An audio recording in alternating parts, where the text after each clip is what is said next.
আজকে থেকে রমজান শুরু হয়ে যাবে ইনশাআল্লাহ। আর আজকে একদম শেষ মুহূর্তে কিছু প্রস্তুতি নিয়ে নিচ্ছি, সেটাই আপনাদের সাথে শেয়ার করতে চলে আসলাম।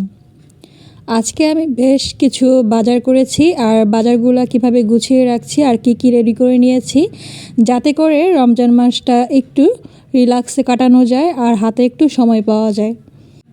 ছোলা নিয়েছি, আর ছোলার পরিমাণটা একটু কমিয়ে নিয়েছি, প্রায় এখানে 1 কেজির মতো। তো 1 কেজি নিয়েছি কারণ হচ্ছে আমরা আসলে রমজান মাসে একটু ভাজা পোড়াটা অ্যাভয়েড করি যতটুকু পারি পসিবল হয়। তারপর ময়দা নিয়েছি, ময়দাটা ভালোভাবে একটা বক্সে রেখে দিয়েছি। এদিকে নিয়েছি ডাল, তারপর নিয়েছি বেসন। আর রমজান মাসে কিছু ভাজা পোড়া করতে গেলে বেসনের প্রয়োজন হয়।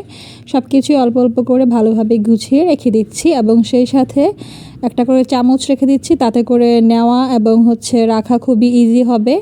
তারপর এখানে আরেক প্রকারের ডাল নিয়েছি, এটা হচ্ছে ডালের চপ তৈরি করার জন্য যে ডালটা খেসারির ডাল বলে, সেই ডালটা নিয়েছি। তারপর এখানে নিয়েছি কিছু মশলা, যেমন মরিচ, হলুদ, মাছের মশলা, গরম মশলা, সব কিছু অল্প অল্প করে যতটুকু প্রয়োজন নিয়েছি, আর একটা বক্সে ভরে রেখে দিচ্ছি। আর যতটা রাখার মতো ততটা রেখে ভালোভাবে বাকিগুলো এভাবে রেখে দিয়েছি। তারপর চিড়া রেখে দিচ্ছি। আমি এখানে চিড়া নিয়েছি, প্রায় 1 কেজির কাছাকাছি হবে এরকম। আর এটা হচ্ছে লাল চিড়া। আর রমজান মাসে আমার একমাত্র ভালো ইফতার হচ্ছে চিড়া এবং দুধ এবং কলা, এবং সেই সাথে কিছু মিক্সড ফ্রুটস থাকলে ভালো হয়। চাইলে টক দই দিয়েও খাওয়া যায়। আপনারা এভাবে ট্রাই করে দেখতে পারেন, এর থেকে হেলদি ইফতার আর হতেই পারে না। আমার কাছে এটা বেশ ভালো লাগে, আর এটা খাওয়াতে আমার অনেক রিল্যাক্স লাগে, সেজন্য আমি এটা ট্রাই করি। তারপর জিরা নিয়েছি, আর এরকম কাচের কন্টেনারে রেখে দিয়েছি। আর এগুলো আমার রিসাইকেল করা, বাসায় অনেক কিছু কেনাকাটার পর কাচের বয়ামগুলো আমি এবার রেখে দেই। এখন গরম মশলা রেডি করে নিব। আর গরম মশলা রেডি করে নিলে যে কোনো ধরনের ভাজা পোড়া রান্নাবান্নায় খুব ইজিলি ব্যবহার করা যায়। এখানে আমি যেগুলো মশলা ইউজ করছি সেগুলো সাথে সাথে কিন্তু প্রত্যেকটা নাম মেনশন করা আছে, আপনারা খুব মনোযোগ দিয়ে দেখলেই কিন্তু বুঝতে পারবেন। সবগুলা মশলা একসাথে নেওয়ার পর এগুলোকে ভালোভাবে ভেজে নিতে হবে। ভেজে নেওয়ার পর এটা কিন্তু আপনি যে কোনো ধরনের স্পেশাল রান্নায়, বিরিয়ানিতে অথবা যে কোনো ধরনের ভাজা পোড়া রান্নাতেও কিন্তু ইউজ করতে পারবেন। সেক্ষেত্রে কিন্তু গরম মশলার একটা সুন্দর একটা ফ্লেভার পাওয়া যাবে, আর খেতেও কিন্তু বেশ ভালো লাগবে। আর এতে করে কিন্তু সময়টাও বেঁচে যাবে, আলাদাভাবে কোনো কিছু আর তৈরি করে নেওয়ার প্রয়োজন হবে না। একটা মশলা ইউজ করলে খুব ইজিলি এটা করে নিতে পারবেন। আর রমজান মাসে কিন্তু আমরা ভাজা পোড়া না খেলেও কিন্তু খাওয়া হয়ে যায়।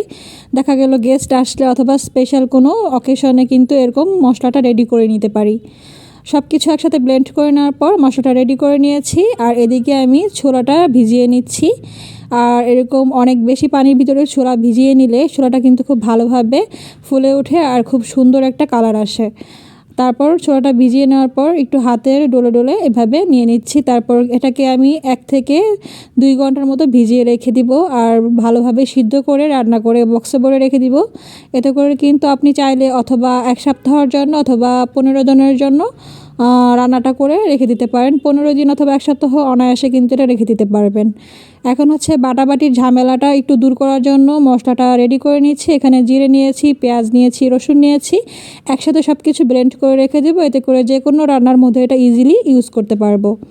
এদিকে আদা নিয়েছি, আদাগুলার ভালোভাবে খোসা ছাড়িয়ে পরিষ্কার করে স্লাইস করে কেটে নিয়েছি। এটাও ব্লেন্ড করে রেখে দিব। আর ব্লেন্ড করে রেখে দিলে যখন প্রয়োজন হবে তখন চাইলে কিন্তু খুব অনায়াসে এটা ইউজ করতে পারবো। আমি এরকম আইস কিউবের এই কন্টেনারগুলোতে কিন্তু এভাবে আদাটা ভালোভাবে রেডি করে নিয়ে তারপর এটাকে 1 দিনের মতো রেখে তারপর একটা বক্সে ভরে রেখে দেই। তারপর যখন খুশি তখন বের করে ইজিলি রান্না করতে পারবো। এদিকে নিয়েছি ইসুপগুলের ভুসি। আর রমজান মাসে শরবতের জন্য আমি প্রেফার করি ইসুপগুলের ভুসিটা। এটা কিন্তু শরীরের জন্য এবং পেটের জন্য ভালো।